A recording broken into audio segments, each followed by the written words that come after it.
I was honest. Look at yourself, man. Look at yourself.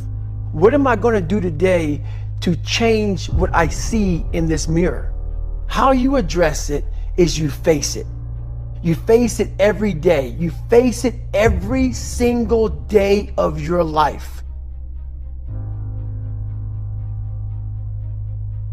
I believe that most human beings are only living at about 40% of their capability. And it's a survival mechanism. It protects us from pain and suffering. The second we feel that, our mind says, oh no, this isn't fun. We should back off. We should sit down, find something more comfortable. And there's something about the mind. The mind has the tactical advantage over you at all times. At all times of your life, the mind has a tactical advantage over you. Why is that? It knows what you're afraid of. It knows your insecurities. It knows your deep, dark lies. And it starts to push you away from that. It pushes you in a direction that is comfortable. The mind controls everything. So what I realized was that when I was growing up and I was 300 pounds and I got all fat and I got all insecure, I realized that my mind kept taking me in this direction. When things got uncomfortable for me, when I was facing my insecurities, I was facing my fears, my mind said, oh no, we have the tactical advantage. We need to get you, separate you from this feeling. This feeling of your life's all about feelings. We want the happy feeling. We don't want that feeling of this sucks. Why am I here? And you don't have any, so you can't answer those questions, so you leave. I started realizing that if in that moment you can answer those up questions and you are now in charge of your brain versus your brain ruling you, that's where all that stuff comes from. So the 40% rule is all of that. You get to 40%, your brain says, we're done. Let's roll, man. This is starting to get painful. This is uncomfortable. So you sit down. So if you know that at 40%, I'm feeling pain. At 40%, I'm feeling pain.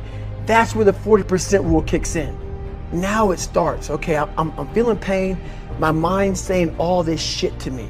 It's saying, get out of here, run, flee. The fight or flight kicks in. Okay, we're done. We're not good enough.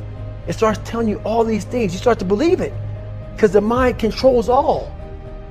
This is the time where you have to gain control back of your mind. It's okay, let me see if I can go 45%. And once you start giving yourself more and more hope and start realizing, okay, the mind starts to be, okay, what are you doing? We're supposed to be going right and you're going left. You start then controlling your mind. Start finding more in yourself, and then it goes from 40% to a lot further than that. But that's the start of it though. Get to the spot where your mind is saying stop. Whatever that is, you gotta get there first. And then that's when that starts to work for you. You gotta control yourself in that moment. A lot of people can live with themselves, look in the mirror and say, I'm okay with being afraid. I'm okay with going on this easy highway over here. The easy highway has all these signs and shit, directions, how to get somewhere. And you have to first be uncomfortable with how you feel about yourself. With that voice that a lot of us like to run away from, we all have it. We all have that voice that say, hey man, you're kind of wimping out right now. You're kind of being a little punk right now. But a lot of us say, okay, that's okay. It's okay to tell these little white lies to ourselves. So we first have to face the real you. You have to face that in that dark room. In that dark room is who you are. But in that dark room is where you have to create another human being that walks out of that dark room to face who you are. That's the only way you're going to get over all those things. You have to create someone else. Not like you have two different personalities. It is you, but you have to find strength. And that visualization of almost me cracking out Goggins, like I'm coming out a different person, a person that doesn't give a fuck about anything, who doesn't care about being judged, who knows I'm weak, who knows I'm afraid, who says, whatever you think about me, take it, whatever, I'm here. In the dark room, you face yourself, you realize you want to be better, you realize you don't want to be this weak, insecure person in the world who has all these problems that we all have. We all have. Social media is a great platform to tell you who we want to be, not who we are. The second you think that you've overcome it and you climbed Everest, you're on that last hold, and life will say, not today. And it'll push you down.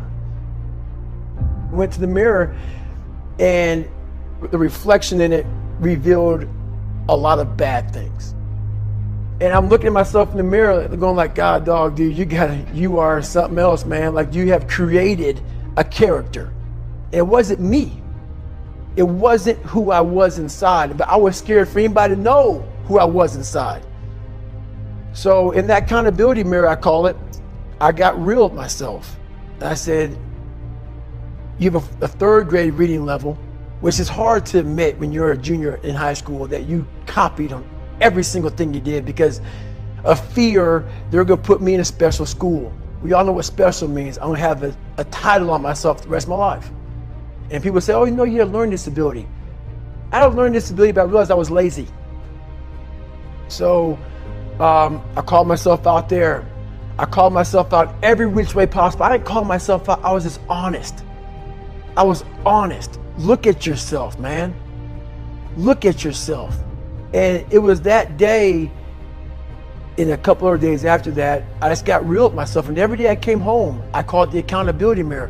What am I going to do today to change what I see in this mirror? I had to really wear this layer of skin. I had to develop a really calloused skin on me to take whatever you're going to call me, you're going to call me. But whoever I am, you're going to see me. You're going to see me for who I am, because I need to change who I'm not. And that accountability mirror just became raw. And when I became fat over the years, because I fell back in the hole, I called myself fat because I was fat. And people don't want to do that. They want to say, oh, don't call yourself fat. Don't call yourself dumb. If you're not real and raw with who you are, nothing's going to change. And in this nice new world that we live in, we want to hear, you're just a little big. No, man, you might be fat. And it's okay to hear that from yourself and from everybody else. So that's where it started at. And it's raw. It gets ugly sometimes with me in that mirror. But I'm also proud of myself to be able to tell myself that and then fix what's in that mirror. So the first thing about it is, once you realize it, and you have to realize it, you got to call yourself out. Addressing it is very small. It doesn't go from like one morning I'm this way, next morning I wake up and presto, 5 steps to greatness. No, it ain't that, brother. This is hard work. It's every day, like right now. I had to be honest with you, man. I'm even shaking right now being on this show. I'm a big time introvert. How you address it is you face it. You face it every day. You face it every single day of your life, where you say, okay, like if you're fat, you need to lose weight. It's patience. It's patience in this fact of accepting who you are right now. I'm fat. I don't like myself.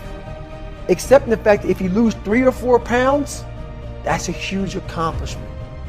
You have to live in your own world. You cannot judge yourself. That's why social media and all these things are horrible. You can't judge yourself off of the so-called competition that we have made up in our mind. The things that, how people look, how people act, how smart someone is. This is a race that you run completely alone. And you're all by yourself. I had tons of sticky notes all over my mirror. It wasn't like, be better than John or be as fast as whoever. Okay, David, yesterday you did this. Today, our next goal for the week is this. So I had a year goal, weekly goals, daily goals, hourly goals. I figured out these ways of total accountability. Are you accountable for what you're doing? Are you accountable? And I mean to the T for what you're saying. I am.